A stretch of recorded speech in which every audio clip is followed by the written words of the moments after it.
Friends, good morning. Hi Kaambin. So fans, okay.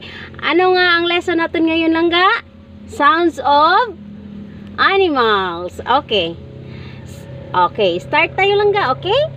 Okay. Ay, hindi mo na tayo mag-start. Hindi mo na daw, friends. Don't forget, friends, to share, likes, and comments, and subscribe. Subscribe. Okay. Okay. Sounds of pig. Oink, oink, oink. Sounds of horse. Neigh, neigh, neigh. Sounds of lion. Roar, roar, roar. Sounds of cow. Moo, moo, moo. Sounds of duck. Quack, quack, quack. Sounds of cat. Meow, meow, meow. Sounds of dog. Ow, ow, ow. Sounds of sheep. Ba, ba, ba.